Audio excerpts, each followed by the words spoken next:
Right, we're recording. Thank you, Vicky. Welcome everybody to the special meeting of the Executive Cabinet Member for Culture Portfolio, Monday 28th of April 2025. Time has just gone 5:30. I'm Councillor Nadeem Ayoub, the Executive Cabinet Member for Culture. On this call we have council colleagues and council officers. So working down the agenda, they're all non-confidential items. So number one is... Sorry, I forgot to mention, is it possible to take the second item first on third-party events, because Sam, who's presenting, has got to get to another meeting. Sure, no problem, that's fine. Thank you. Okay, so we'll take the second item first, which is third-party events. I take it Sam is going to take us through that one. Yes, thanks, Councillor Ayoub, and thanks for letting me go first. I do have to nip to another meeting. So I'll take the report as read and just give you the highlights. So the council operates a year-round events programme, and historically the events team have invested in third-party events. We're going to talk about two particular events on this report. So Bolton Film Festival and Bolton Pride, which are key parts of the yearly events programme. So Bolton Pride is a family-friendly event that takes place at the bank holiday in May. And Bolton Film Festival is a film festival which takes part in October, which is a key part of the cultural calendar. Just to give you some background information, those events have always historically been given some investment by the council, and in previous years they were given a direct award because we offered some direct awards to organisations that helped address needs which was set out in the cultural strategy. So this report is proposing that we offer those two key organisations a 3-year funding deal. And the idea behind that is that it provides a stable medium-term financial plan for them. They're both strategic partners. What we are saying is that although we would offer them what we would call the usual amount in this financial year, that amount would reduce by a third each year over the 3-year period. And the idea being is that those two organisations should be self-sustainable after that period, after one, receiving that funding, and two, receiving funding related to training, development, CPD, and so on. So within the report, there's a table which sets out how the funding would work. I must apologise, there is a mistake on this table. So where it says £27,000 in the totals for 28 and 29, it should say £27,700, which would take the total for the 3 years to £125,000. We're also proposing in this report to offer a discretionary fund of £15,000 per year. And what that means is that if there are smaller organisations who want to come forward, who need some match funding for an event, or they need to pay for a road closure or to book the Albert Halls, for example, we can provide some of that match funding. And the decision on that match funding would be taken at the events board, where there are representation from many different departments across the council, and it would be added into the terms and agreements of that group.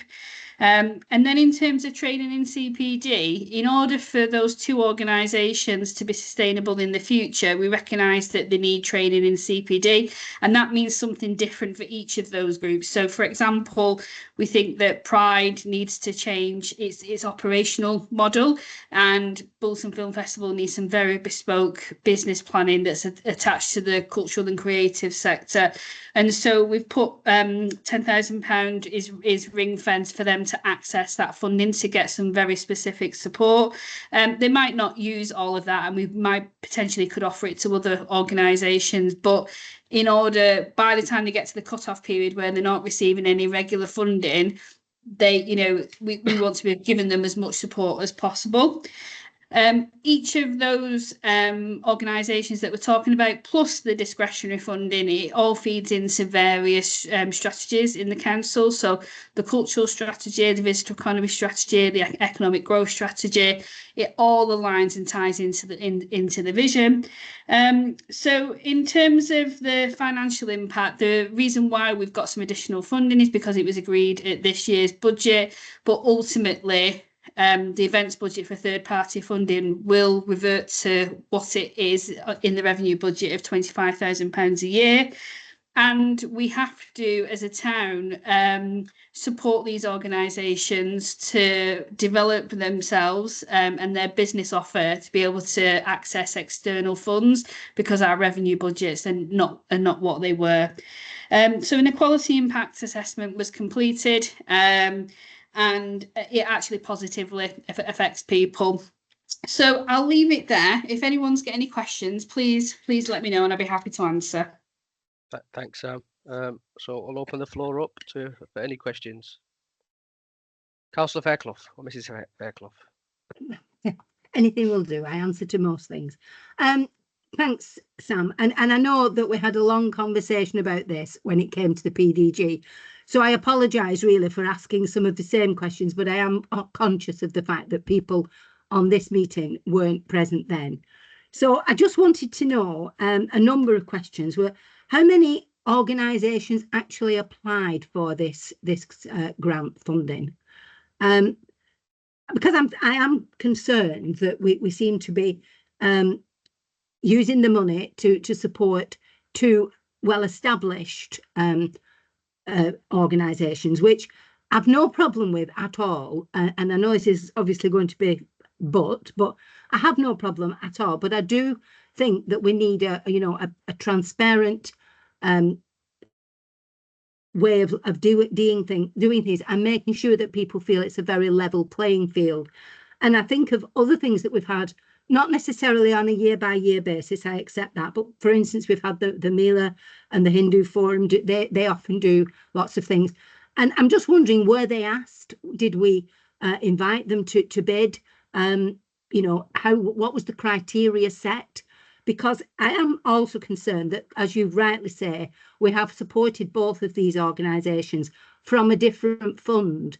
And this fund, when we originally, it was announced at council as part of the 2-year budget, for me, I took that to mean it was new money, and it was to invite people from all around the borough, from obviously not just from Bolton town centre, but West Horton and Horwich and Farnworth, to maybe apply for some of this money so that they could establish themselves and possibly go on to doing them on an annual basis.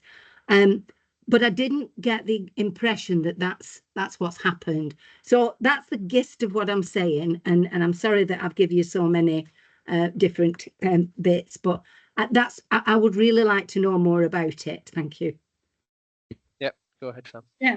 So so it wasn't an open application process. It is to direct awards for those organisations, with obviously the discretionary fund in there too. And the additional money that was made available at the budget is very short term, so it is over 2 years, and so it's not regular funding. So the idea being was that we were almost winding down the support for Bolton Film Festival and for Pride over those 3 years, rather than bringing in new organisations who then in 2 or 3 years we would be in the same position as Bolton Film Festival and Pride. I suppose really what we'd want to do in the future, and what we will be doing with the small grants programme, so I'll talk about that, is almost offer funds as enabling funds, so that these organisations don't get used to just regularly receiving money from the council that we're no longer able to give. So I should have mentioned, but it's in the report, that at the same time that we're doing this for these two organisations as part of a strategic programme, we are also offering the cultural small grants, which should be released later this week. So we've got £80,000 in that. and that is for small grants of either £500 for individuals or artists, up to £2,500 or up to £5,000. And that is for any kind of community group that, you know, is set up as like a CIC, a charity, for example, to deliver cultural and creative events. So when you mention the other organisations that are not tapping into this money, so for example, Bolton Hindu Forum, we ran the small grants last year and they received, I think, £5,000 from that last year. And then I've had a conversation with them again this year. They potentially will go for small grants again this year, but they have asked for some of the discretionary fund because they would like to put on an event at the Albert Halls. And that discretionary fund, they used to receive quite a significant amount of money, but what they've actually for this time is the money to cover the higher cost of the Albert Halls. So you can see how it becomes much more flexible in terms of working with those organisations. I think I've answered everything, but if there's anything else, let me know. I think you haven't, and I'm grateful if you let me just come back. So just so that I have it clear in my mind, we approached Bolton Film Festival and Bolton Pride. We worked with them, and because I know that they did put some sort of a bid in, but we didn't approach anyone else. Is that correct? So it is a direct award, but those are made in the knowledge that we have got an open programme that's going to open at the same time for cultural awards. Okay, thanks. Thanks, Councillor Grant. Thank you, Chair, and thanks, Hilary, for hitting on some of the issue, the concerns that I have with this fund. That isn't really the spirit that we were told that this fund was when it was announced at the budget. And at this point, I'm wondering what the point of the PDG was, because if they've been pre-approved, it's a fait accompli. So what was the point of a PDG?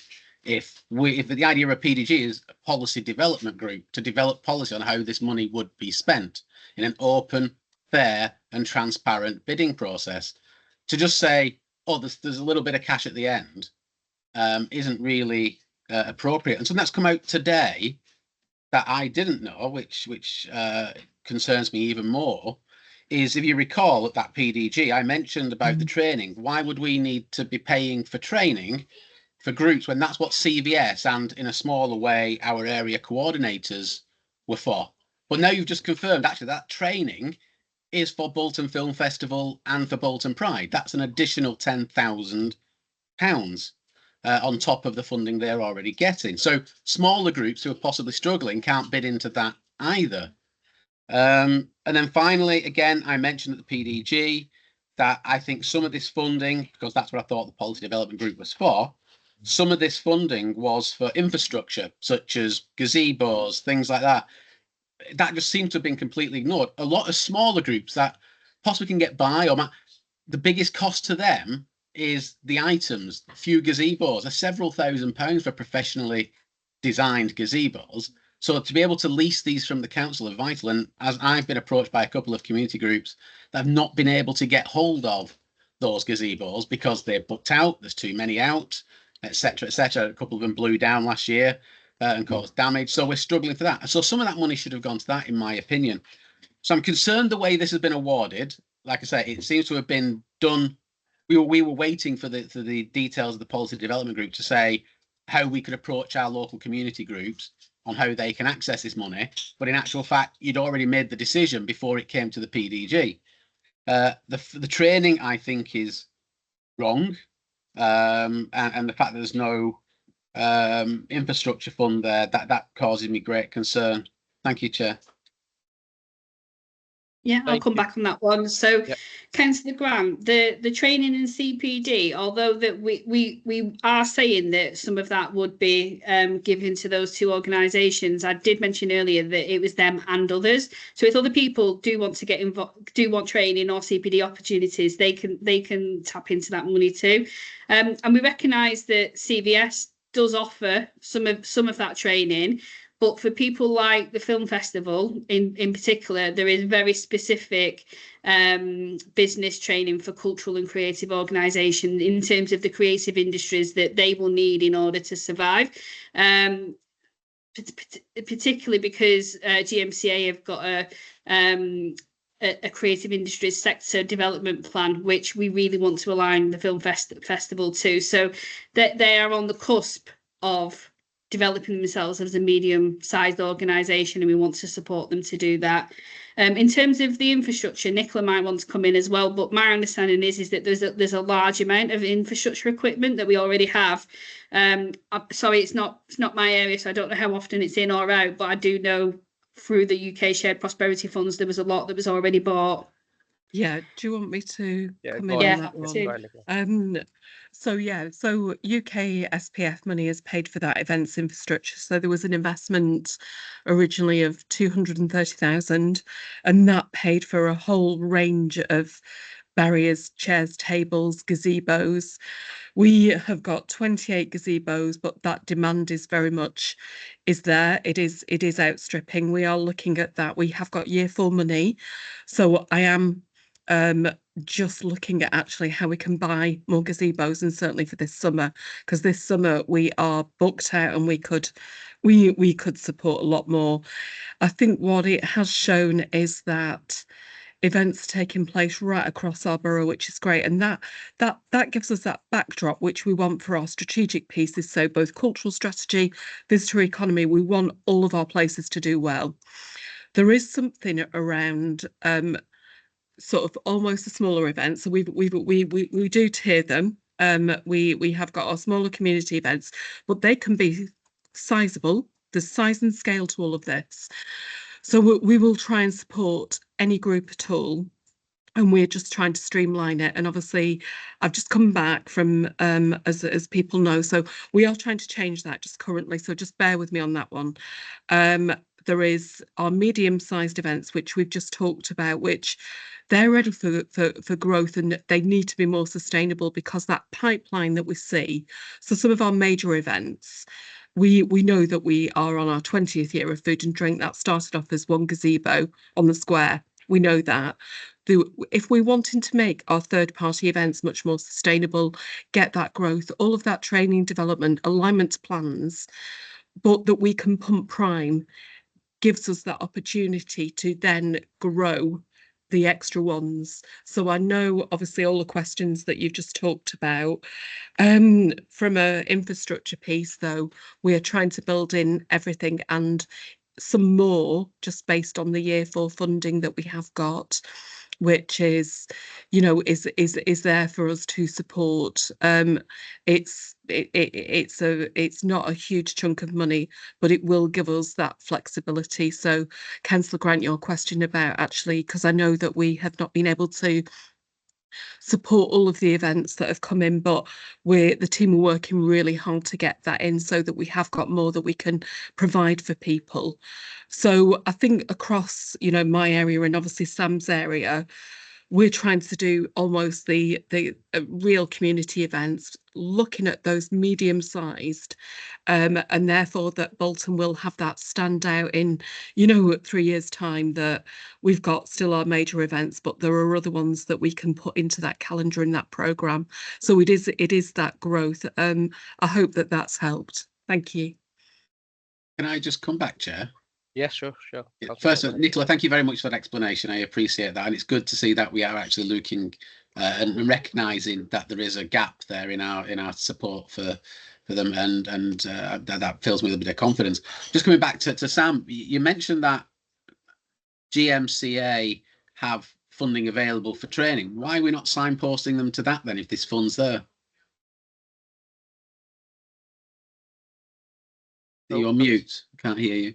Can't hear you, Sam. Sorry, can you hear me now? Yes, we can hear you now. Yeah. Sorry, I don't think I said that you had funding available for training, but they're delivering something called a creative industries sector plan, and they will have some money later on from government, but it's not imminent, and they don't know how they're going to spend it yet. So we couldn't guarantee anything at this point anyway. Okay, thank you. Thanks, Sam. Okay, moving on to Councillor Patel. I think similar to what Councillor Grant has said, I've got concerns about the training fund, especially when we're already sort of providing quite a lot of funding to the two organisations, and that's set aside for them. I think that's probably more wisely spent on the discretionary fund. So that's one area of concern, which is obviously covered and addressed to some extent. I think we should still look at that to see if there's any options to try and move that to these smaller organisations. And the second bit is about the discretionary fund itself.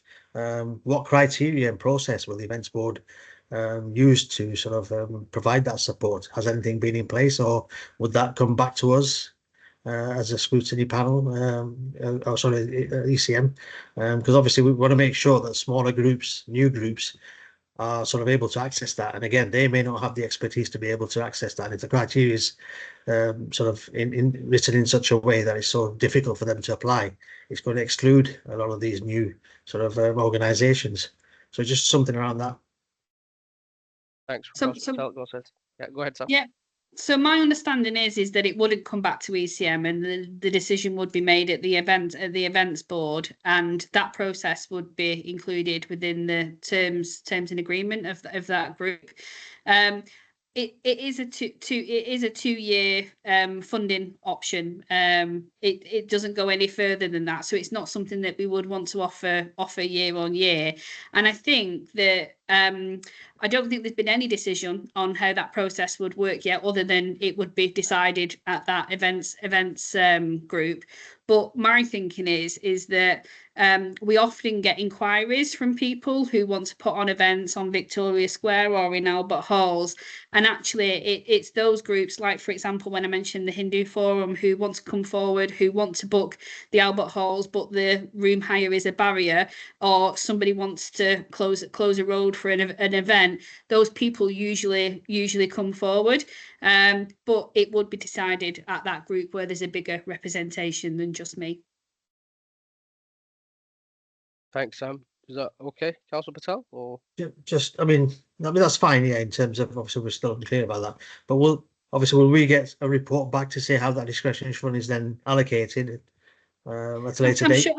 I'm sure we can do that, and also do remember that we have got more money than the 75,000 that was agreed at council for cultural and creative small grants, and that is decided by a panel, and there is terms and agreement for how those are decided, and that could come back to ECM ultimately. So last year when we ran it, we had I think 63 applications, and we were able to award 21. So you can see 21 successful applicants getting around 5,000, that £5,000 each does have a big impact. So there is that option for people to go for. okay, thanks. Councillor Mrs. Fairclough. Oh yes, Mrs. Fairclough, that must be annoyed with me. I forgot my full title. Just a couple of points. First of all, the events board. What is that made up of? Who is on the events board? And similarly, who is on the panel that give out these things? Yeah, so the events board is chaired by Lee Fallows, and then there's various representation from across the council. So I'm on it, Nicola's on it. There is Dwayne Lowe, who looks after highways, is on it. Laurie Hunter from neighbourhoods. Nicola, you might have to help me out here while I'm trying to remember all these people. Yeah, Chris McIver. There's a representation from finance. There's lots of different people from different departments across the whole of the council. There's somebody no from councillors. children's. Sorry. No, it's an officer group. Councillors. It's right. An officer group. Yeah. Right. Okay. So when you've made your decision, that you then report to who? Is it just to the to Councillor Ayub, or you just report to him? And then yeah, is that? Sorry. Go on. So ultimately, we would brief our ECM. Right. Okay. And then presumably we all get to see where you put the money. And is that the same with the panel? Is that made up of? The panel's different. That's different. So that was we've only done it once. So we did it last year in our Town of Culture year. So that was me, our principal project officer for culture, Steve Bailey from the events team, and Katie Holt, who's the project assistant on the culture team. And so there was a framework for scoring, and that's how that decision was made. Right, thank you. Thanks for that. Okay, doke. Can't see anybody else indicating. Just give it one more minute, just to check. Okay, no hands no hands. So okay, Vicky, for that purposes, I think we've been through the thing. So in terms of the report, we've seen the report that was shared. We've had a discussion, and I approve that decision as per the recommendation. Okay, we got Councillor Fairclough or Mrs. Fairclough. Again, Mrs. Fairclough again. Yeah, well, and I would like to call in this item, please. Okay, sure. Vicky, when's the next meeting to call for the call-in? We'd have to call a special one because the next formal meeting of Corporate Scrutiny Committee wouldn't be till July. We have got one on the 6th of May, but unfortunately, due to bank holidays, it's missed the deadline. So yeah, so as soon as AGM's over with next Wednesday, we'll agree a date and get it in as soon as possible. Okay, doke. Thank you. Thank you. Okay, moving on to the next item then. If you've got goals, Sam, then you can drop off. Okay, the next item is the Albert Hall's Theatre rig replacement. And who's going to take us through that report? Councillor Iobits Nicola is my report. Yeah. So Albert Hall's went through a major refurb back in 2016, but some of the key infrastructure within that scheme of works wasn't upgraded at the time. The theatre rig, so that's the big health and safety curtain that comes down. So every theatre in the country has to have one from a health and safety point of view. What we did last year, we had to put in, the system failed, and we put in a temporary structure which was installed pre-pantomime. And there is always within the programme now, there is always a maintenance piece that we have a look at for August, which is early August, end of July, early August, because that is the only time that we can carry out all our annual checks and balances. We always knew that the temporary rig was out of warranty. We know that we need to now invest in that. It has taken a little bit of time. It is so highly specialised, the theatre rig. It is a unique piece of kit, and it is literally worked out to the dimensions in your theatre size and size of stage, what those health and safety requirements are. It's about the fire piece. So we've worked with a number of companies to get that specification absolutely right. And actually the lowest quote came in from Creative Technical Installations. So the recommendation on this report is that those quotes were obtained. We would like to appoint Creative Technical Installations to work on that bespoke piece of kit, because it needs to be built and it needs to be structured and needs to be planned in for August, so that we are absolutely ready for our autumn programme, and in particular the panto, because that is one where risk assessment wise we get checked all the time for that one. So the report is really to look at the waiving of standing orders and to seek approval for the nature of the work to take place. Borough Solicitor and Head of Internal Audit have both been consulted on this, along with the Director, Lee Fellows. So the report sets out everything, but we are asking for the recommendation is put forward to approve a waiver of standing orders, because it is over the threshold, that we do appoint Creative Technical Installations to start on that work for the theatre rig system, and to delegate authority to the Director of Corporate Resources with the Cabinet member. So it's a fairly short report. The total amount of investment is detailed in there at 68,764.29 pence. I don't know if any questions. Thank you. Thanks, Nicola. Any questions on that report? Nope, I can't see anybody. Oh, we can't hear you though, Councillor Fairclough. You're on mute. Better. Yes, that's better. It was only really just to say that, you know, I can see that obviously the timing's not great, but that was unfortunate, and you can only do what you can do, really. And it is important that you make sure that the Panto, yes, it is, that the Panto goes forward. So I'd be more than happy to support this. Thank you. Thank you. Okay, can't see anybody else indicating.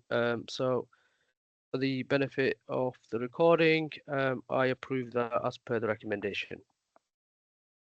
Thank you. And that brings us to the end of the agenda. There is nothing else. So in that case, can I thank everybody for joining, and we'll close the meeting. Oh, we got You're on on mute mute. again. You'll think there's something wrong with me, keep butting in, only to say that it is the last meeting. And I think, as is customary, but we would, I'm sure, like to thank you for your chairing, Councillor Ayub, and say thank that you. on the whole, I've enjoyed your very short meetings. Thank you. Brilliant. Okay, thank you very much. Okay, in that case, now we can officially close the meeting. So thank you very much. Cheers. Thank you. Thank you.